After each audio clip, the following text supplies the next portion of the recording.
할렐루야, 반갑습니다. 매일 만나는 행복한 정식기도, 부담 없이 우리가 평안한 시간에 가장 내 인생의 중심이 되는 하나님의 말씀을 우리가 확인하는 시간. 우리가 세상에 살다 보면요, 염려, 근심, 걱정, 낙심 얼마나 많아요. 그거 다 내려놓으세요. 그건 주님이 알아서 할 일이에요. 여러분이 할 수 있는 게 아니에요. 여러분이 할 수 있으면 염려가 아니죠. 근데 여러분이 할 수 없는 거기 때문에 염려가 오는 거예요. 그럼 뭘 말해야 됩니까? 먼저 나라와 의를 구하세요. 그럴 때일수록 말씀 잡으세요. 자, 지금 오늘의 말씀은요, 소명입니다.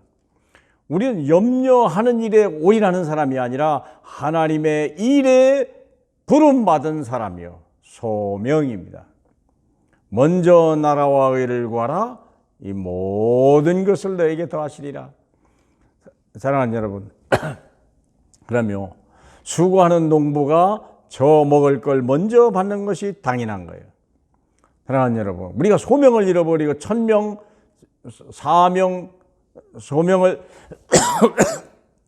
죄송합니다. 이걸 잃어버리면 세상 염려가 들어와요. 세상 염려가 들어온다니까. 생각해 보세요.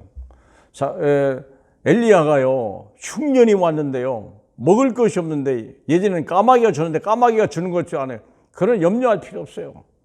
하나님이 사르밧 과부한테 보냈다니까. 그러니까 이미 하나님이 다 예배해놨어요.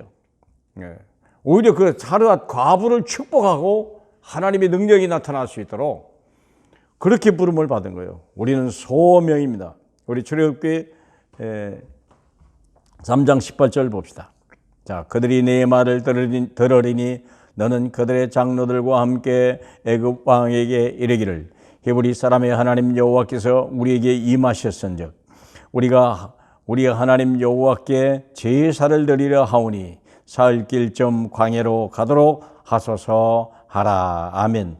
우리가 할 일은 뭐냐? 하나님께 제사를 드리도록 가게 해달라. 하나님께 예배할 수 있도록 하나님을 만나는 길을 열어줘라. 이게 그것이 우리가 부름받은 거예요. 소명입니다. 예. 1000명을 가진 자가 1000명은 하나님이 주었는데 그것을 내 것으로 잡는 게 소명이죠. 그걸 내 것으로 잡고 그 명령이 모든 사람에게 온 것인데 내게 왔다. 이게 소명이요. 참 감사하죠. 저같이 참 별 볼 일 없는 인간에게도 하나님이 소명이 와서 목사까지 만들었고 내 문제 해결해 준 것만도 감사한데 하나님이 저를 부르셨어요. 세상에 이런 일이 없습니까? 그러다 보니까요, 세계복음을 하는 하나님의 목사로 쓰임받게 됐다. 사랑하는 여러분, 나 같은 사람도 50에 처음 보고 말았는데 그리고 지금까지 26년 했는데요. 사랑하는 여러분, 아니 나만큼 복 받으면 됐죠. 하물며 그러면 렘넌트는 얼마나 엄청난 복을 받을까요? 저와 여러분의 자녀가 이 소명 아래에 있기를 축복합니다. 자, 그러면 우리가 중요한 게 정확한 소명을 가져야 돼요. 내가 어디에 부름 받았냐? 물론 전체가 다 부름입니다만은 우리가 소명 속에 제일 중요한 거 구약에 보니까 유월절, 오순절, 휴장절. 하나님이 이스라엘 백성을 부르고 거짓돼 갖고 430년 노예 생활했는데 세 가지 절기를 줬어요. 유월절, 어린 양의 피를 발라라. 모든 재앙이 다 지나고 잡을 자가 없고 막을 자가 없는 거예요. 오순절, 하나님이 성령이 임하니까 애굽 군대가 와도요, 그 불기둥이 그를 가로막고 저쪽은 어두움이, 이쪽은 광명한 빛이 왔다고 그랬어요. 그리고 이 구름 따라가는 거예요. 방어할 필요 없고 초조할 필요 없어요. 다툴 필요 없어요. 비교할 필요도 없고요. 싸울 필요도 없어요. 성령이 인도받으면 끝나요. 그러면 우리가 수장절 수많은 열매를 이제 하나님 나라 곳간에 세울 수 있는 증인이고요. 추수꾼으로 쓰임받을 수 있다. 얼마나 감사합니까? 그러면 이 시대에 우리가 잡을 거 아주 간단해요. 성경이 여러분 성경 읽어봤습니다만 성경 다 암송 못해요. 성경 다 아는 사람 아무도 없어요. 핵심을 잡아라. 사도행전 1장 1절 3절 8절 오직 예수 그리스도, 오직 하나님의 나라, 오직 성령 충만해. 끝난 것으로 시작해라. 그러면 하나님 나라가 임하는 거예요. 나라 임했다는 말은 끝난 거니까요. 어떤 문제 와도요, 두려움 없어요. 겁 없어요. 가만히 있으면 돼요. 주께 기도하면 끝나요. 너희 염려를 주께 맡겨라. 주님이 주께서 너를 권고하심이라. 사랑하는 여러분, 그런 분 되기를 바랍니다. 그리할 때 하나님의 능력이 나타나요. 그래서 내 잔이 넘치기 시작하고 이제 다른 사람의 문제도 해결하고 국가의 문제도 해결하고요. 땅끝까지 정인되리라고 주님이 약속하신 거예요. 그래서 우리가 소명이요. 나를 불러가지고 이 어마어마한 비밀을 준 거예요. 구약의 430년 동안 죄인들에게 노예에게도 이 엄청난 것을 가나안 땅을 정복하고 이 땅에 지금도 이스라엘 나라가 유명한데 지금은요 이 시대는 지났어. 이제는 우리가 그리스도의 복음을 들을 수 있는 날이에요. 천명의 절대성을 깨달은 사람들 반드시 이루어지고 이 천명이 아니면 이 소명을 가진 자들이 천명을 말할 때 세상은 변화가는 거예요. 야곱이란 사람이요 이 천명을 알았어요. 그리고 소명을 알았고 꿈을 가지고 형들이 애굽에 팔았는데도 불구하고 그것이 애굽으로 가는 길이라는 걸 아는 거예요. 형들이 파는 게 아니고 하나님이 형들을 통하여 나를 애굽으로 돌아가구나. 그래서 애굽을 살리는 사명을 가졌구나. 그래서 나를 불렀구나. 형들이 미운 게 아니라 형들이 고마운 거죠. 요게벳도 마찬가지예요. 아들을 낳는데요. 아들을 낳으면 죽이는 시대가 됐거든요. 이런 기구한 운명이 어디 있어요. 근데 요게벳은요, 천명이 아이를 낳고 세상에 애굽 왕이 뭐라고 했냐 중요한 게 아니라 하나님의 절대성을 아는 거예요. 이 아이를 하나님이 내게 주실 때는 천명이 있고 이 아이를 위해서 내가 부름받았고 이 아이가 사명자라는 걸 알았죠. 그러니까 왕궁에다 집어넣은 거 아니겠습니까? 왕궁으로 보낼 수 있는 방법을 그게 아이를 바구니에다가 넣어서 왕궁으로 보냈죠. 그게 절명을 아는 사람들이요. 그러니까 두려워할 필요 없고요. 더듬을 필요 없다. 한나 아이가 없는데 아이를 주시면 내가 아이를 나시리로 드리겠습니다. 얼마나 감사합니까? 이새는요.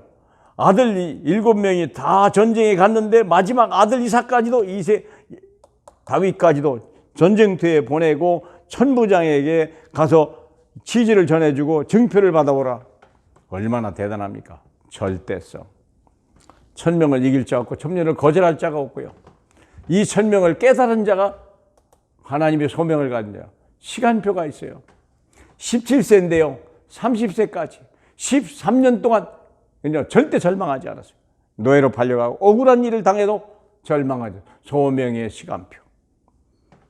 노예로 팔려가는 것이 경제를 아는 것이고 그리고 감옥에 끌려가는 것이 정치를 아는 거있고 그리고 애굽의 왕이 부를 때 정치 경제를 알고 애굽의 영적 문제를 알고 하나님의 나라가 필요하다는 걸 아는 거예요. 하나님의 시간표. 모세는요 왕궁에 40년을 살았지만 도망가 40년이고 하나님의 소명 받고 40년인데 이 시간표가요 하나님의 시간표였어요. 하나님의 시간표. 늦었다고 실패했다고 낙심하지 마라. 늦었다고 포기하지 마라. 하나님이 부르시는 그날이 따로 있다는 거예요. 부르심 받은 축복합니다. 부르심을 받은 줄 믿으시길 축복합니다. 그게 다요. 다윗은 소년 때는요 목동으로, 청년 때는 골리앗을 이기고 왕이 될 때는 성전을 짓는. 그래서 시대마다 때마다 하나님이 원하는 것이 무엇인지를 아는 소명받은 사람들. 엘리사는요 큰 농사꾼이었지만 하나님 앞에 그는 남부럽지 않은 농사꾼이었지만 엘리야가 부를 때요 모든 걸 다 버렸어요. 소를 갖다가 번제로 드리고 그 다음에 이게 뭡니까? 쟁기를 갖다가요 불쏘시게 해가지고 완전히 하나님 앞에 드리고 돌아오지 않는다. 소를 잡아서 동네 사람에게 잔치하고요. 그는요 하나님의 소명 속에 온 삶을 다 드린 거예요. 소명의 자세 요셉. 교만하지 않았고 원수를 갚지도 않았고 미워하지도 않았고 모든 것이 하나님이 함께 하신 것이다. 합력하여 손을 이선다는 걸 알아요. 한나요. 문제가 축복으로 바꾸는 거예요. 소명. 문제가 축복으로. 다윗은요. 아버지가 보낸 이유를 알았고 형들이 야유하는 이유를 그러나 이유 어찌 내가 이유가 없겠습니까? 이유를 아는 자. 소명 가진 자는 그래요. 화낼 필요도 없고요. 낙심할 이유도 없고요. 원망할 필요도 없고. 아버지 나를 전쟁터에 보냅니까? 아버지 정신 나갔습니까? 그럴 섭섭할 필요도 없어요. 형들이 뭐라고 해도요. 야유를 해도요. 괜찮아요. 중요하지 않아요. 그거. 이유를 아는 자. 바울은요. 왕들과 유대인에게 이방인에게 복음을 전할 사명을 가졌어요. 이게 겸손하겠습니까? 그는요, 하나님 앞에 부름받아요. 다메섹에 하나님 앞에 부른 날부터 자기가 그렇게 사랑했던 히브리인도 로마 시민권도 다 하나님 앞에 위하여 다 드림받았어요. 우리가 저와 여러분이 하나님 앞에 부름받았습니다. 이유가 뭐냐? 이 복음 가진 교회에 와 있다는 거예요. 사랑하는 여러분, 여러분이 소명을 가질 때 아이들은요, 사명자로 크는 거예요. 사랑하는 여러분, 저와 여러분을 부르신 그 하나님을 우리가 위하여 늘 믿음과 순종으로 헌신하시길 주님의 이름으로 축복합니다. 할렐루야, 감사합니다. 만민 중에 우리를 선택하시니 감사합니다. 작은 자를 통하여 천을 이루고 약한 자를 통해 강국을 이루실 하나님의 언약이 있기에 우리가 비록 작은 자지만, 우리가 약한 자지만 하나님 앞에 붙들림 받게 하고 하나님을 위하여 쓰임 받을 수 있도록 복 주시옵소서. 축복하시는 예수님 이름으로 기도하옵나이다. 아멘.